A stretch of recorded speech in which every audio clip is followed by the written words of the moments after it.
Hello and welcome to one of our mini episodes, which we do when we just can't wait to bring you an author interview. This time it's with Will Dean, who's talking about his brand new book, The Last Thing to Burn. You might already know Will from his brilliant series about Swedish journalist Tuva, which began with the much acclaimed novel Dark Pines. As you'll hear, Will is the romantic ideal of an author, living as he does with his family in a house in the middle of a Swedish elk forest, as isolated as one of the characters in his Dark Pine novel, although of course not nearly as creepy. His latest novel is very different, set not in Sweden, but instead in the isolation of the East Midland Fens. It's been described, as you'll hear, as a cross between Emma Donaghue's Room and Stephen King's Misery. So here's Will talking to us all the way from the middle of an elk forest about The Last Thing to Burn. He starts by reading a short excerpt from the book.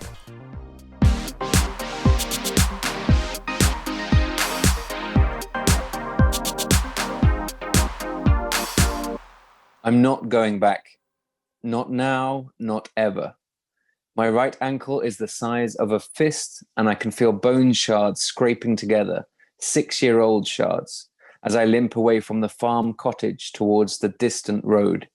The destination is there, I can see it, but it's not getting any closer. I walk and hobble and it's still a whole world of pain away from where I am right now. My eyes scan the road, left, then right, for him.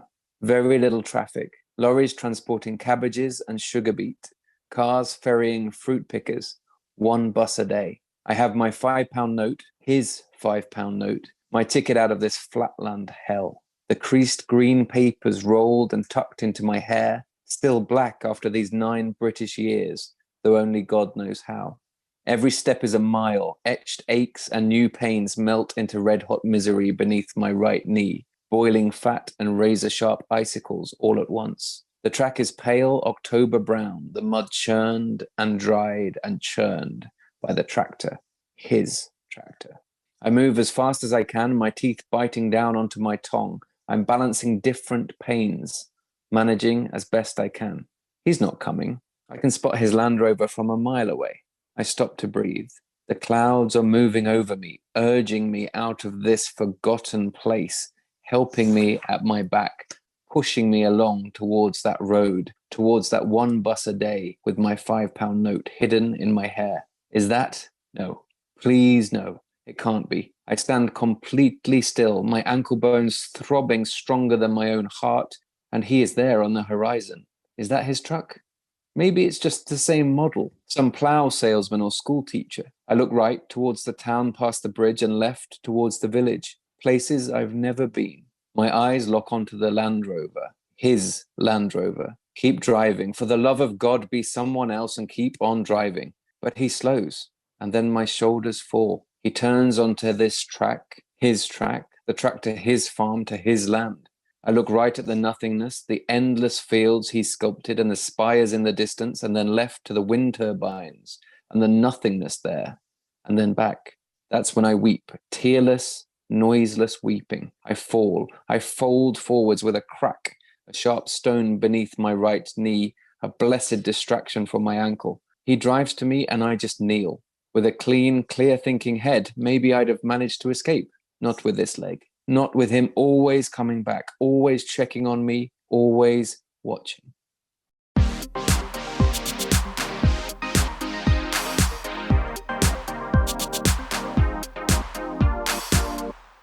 The Last Thing to Burn it's been likened to Room by Emma Donaghue and Misery by Stephen King. So it's an incredibly claustrophobic story set on an isolated fenland farm in the East Midlands.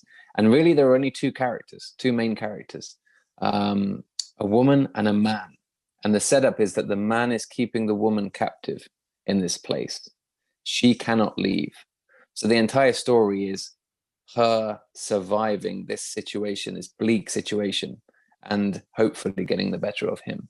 it takes place, as you said, on this fenland farm with its flat landscape all around it, which really does add to Than's isolation and sense of claustrophobia. I'm assuming it's an area you must know well, and if so, what was it about the place that drew you to write about it? It is. It's my kind of childhood. I was brought up in the East Midlands on the edge of the fens, so not like in the heart of the fens, but on the edge. And I always found them fascinating as a landscape and quite eerie and quite intimidating. You know, these huge skies and the fact that at night or in twilight, it's just very strange. The long straight dikes and the featureless fields and the fact that you can see so far. So I've always been quite spellbound by that landscape. And I like the idea that the main character of this book can't leave this farm, but there are no physical boundaries. There are no mountains or walls or fences. It's an open landscape. It's kind of like an open prison. And it's just this very bad man who is keeping her there. Picking up on what you were just saying, that it's the isolation of Than's life, which is sort of like the threat. For her, there would be safety in the busy road or in the local village. And I'm assuming that's in contrast to your own life, where I'm guessing you embrace isolation and remoteness, because I understand you live in among a vast Swedish forest in a cabin that you built yourself. That's true. That is true. I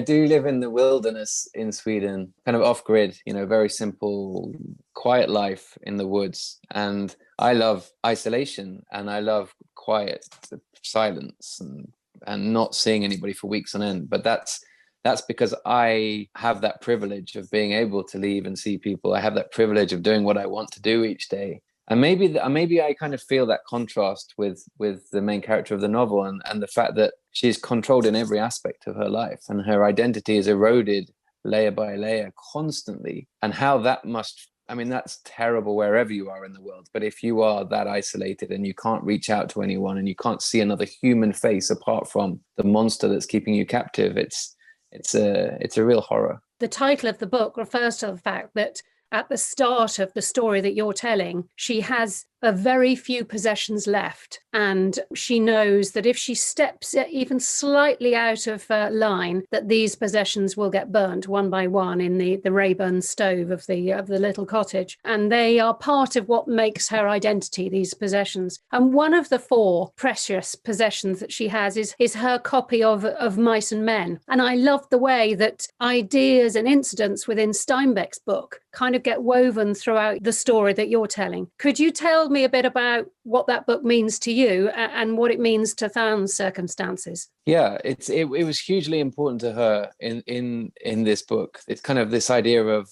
hope and a future and something to walk towards. And it was kind of the same in a way for me as a very socially awkward teenager in the East Midlands at a school where I really felt like an alien as a child. I didn't really understand humans very well. And I found it just everything quite overwhelming and difficult. And my comfort came from reading, you know, from borrowing books. And we had a mobile library that came from village to village. That was my escape, that and nature. And Of Mice and Men is one of those books where I kind of thought, you know, it gave me a sense of hope. Obviously, my situation was it can't be compared to hers, but I did want to escape that place and those troubled teenage years. And that book gave me a lot of comfort, I think, as a reader. And I think it does the same for her, partly because it's her only book and her only access to language and story, but also because of some of those scenes of Mice and Men when they talk about the rabbits and the alfalfa patch. It is a very pure kind of impression of hope and of there being something else. When you're in a bad spot, there's something else that you know, life can improve. There's another theme which I felt ran through the book, and actually you've touched on it already. That is that Than's determination against all the odds to retain her own sense of self and identity, even while she has to kind of produce this sort of performance of compliance for her captor. And it comes up even in that short piece that you read at the beginning, the way that she'll refer to, first of all, she'll say my nighty or my pinny, and then she kind of immediately corrects herself. And this is a repeating theme. She'll say his mother's nighty or his mother's pinny. And I loved Than's determination and resilience in these small things like that to keep her own identity. And was that something you were keen to convey? Exactly. It is. It was, I just, when I came up with the idea for this book, I just saw this person who was being controlled and dominated by a very quietly menacing character who, he was not an angry person in the sense that he would burn all of her possessions all at once, which is terrifying in one way. But in a sense, this is more horrific. He would lay down her 3 remaining possessions, let's say, and then he would ask her to choose which one to burn. And that's just a whole other level of evil. And then he would wait, he would go and feed the pigs and come back. So she would have to think about this photo of her parents that she's had to decide to burn, the last photo of her own parents. And that degree of control terrifies me. It really does, especially in a domestic situation like that. It's quite relatable. This is happening on one level to some degree in many households around the world, and it's frightening to think of. The physical and psychological means by which she is kept enslaved, it's a very difficult thing to read, although very gripping at the same time. And I'm guessing you had to do quite a lot of research to do that part of the story justice. I did, yeah. I write first drafts very quickly. So the first draft of this book took me 3 weeks. But that was back in 2017. I had the idea in 2016. So it's kind of taken 4+ years for me to write this book. And it's not a long book. And that's because I wanted to get as many details right as I could. I wanted to get her experience to be as authentic as possible. I wanted to do all of that research, read those papers, read those first-hand accounts of that kind of experience. I wanted to, even small details like the particular crops sown in particular seasons, I wanted to get that right so that the setting would feel real.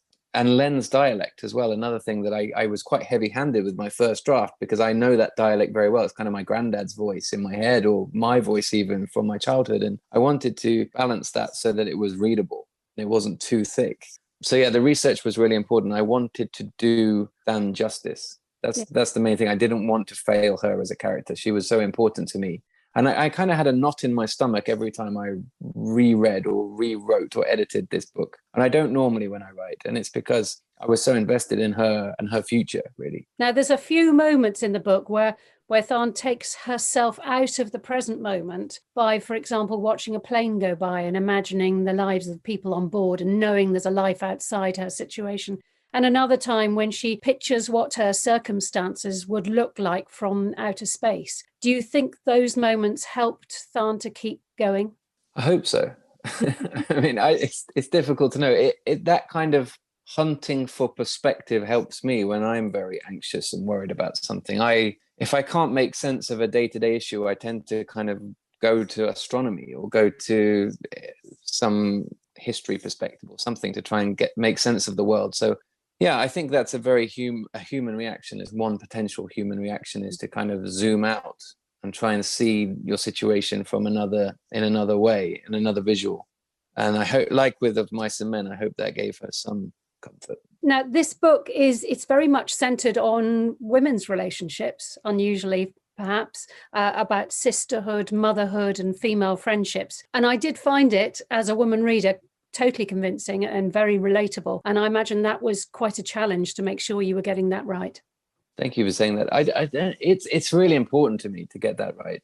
It's just something that I try my best with, and like any writer, you have to be as empathetic as you can be. And I think it helps that I grew up around a lot of strong women who were open with their emotions and their feelings, and more so than the men around. And so I think that's definitely helped me to write these characters. But like any writer, I'm just trying to do my best to inhabit that other character for a while and do them justice. Now, you've just talked there about the benefits that books brought to you as an awkward teenager growing up. And I'm also interested to see that you talk about compulsively reading as well as writing. So what kind of books do you avidly read? I mean, I kind of read everything. I'm not loyal to any particular genre. I read everything from crime thrillers, a lot of literary fiction, historical fiction, some science fiction. I read poetry collection. I read everything. I just love language and I love storytelling. And I know that, I'm 41, but I'm at the very beginning of my journey. So I need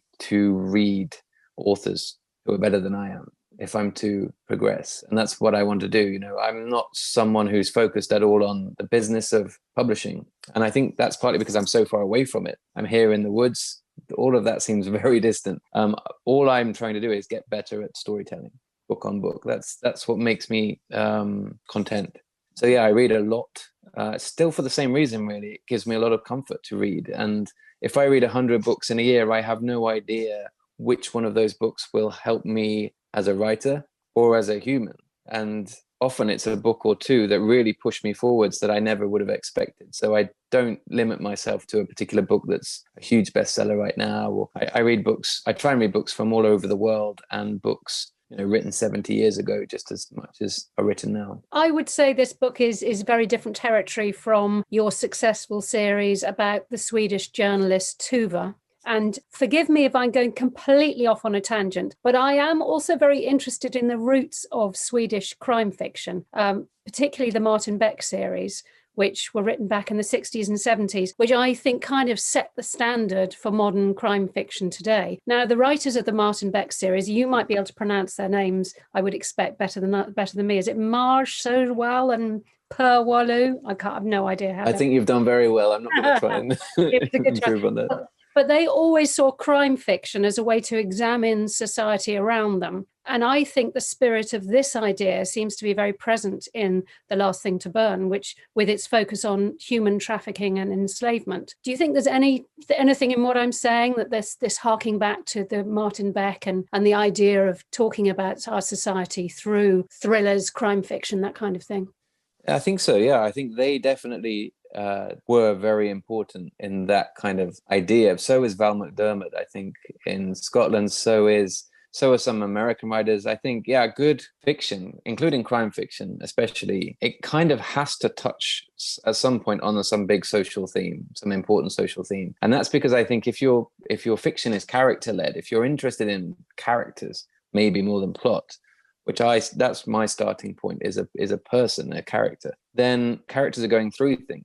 So unless your character's not doing a lot or is not living in some kind of community, then they will be going through something which is likely to touch upon some important social issue of the day. And the Martin Beck novels certainly did that. Val McDermid, and it's not something that I set out to do ever in a book, but it always happens kind of accidentally. I always start off with a landscape, and I see a character in a landscape and I want to understand their story, but their story always involves some big social question. Finally, are you already working on your next book? I'm guessing you are, as this one was so many years in fruition. So if so, do you know what it's going to be about? Will you be revisiting Tuva, or is this going to be a different direction altogether? So I will. I like working. I really love writing. I find I get quite itchy and anxious if I'm not writing, and there's not a lot else to do here in the forest. So I kind of work every day of the year, and there will be more Tuva books.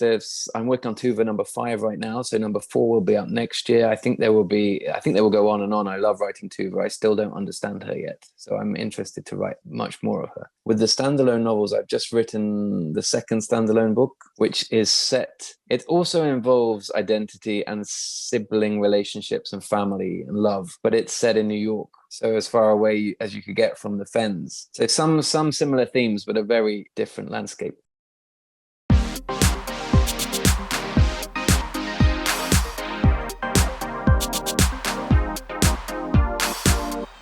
Since reading The Last Thing to Burn, I've been listening to Will's other books by downloading them from BorrowBox. I loved Dark Pines and reserved Red Snow to listen to immediately I'd finished it. There's just time to thank our supporter BorrowBox, our library app that allows you to download ebooks and audiobooks straight to your phone or tablet. Remember, all you need is your library membership number and PIN. That's it for this mini version of the podcast. I'll be back soon with Hattie for our next full-length episode. Thanks for joining me. I'm Kate Price McCarthy.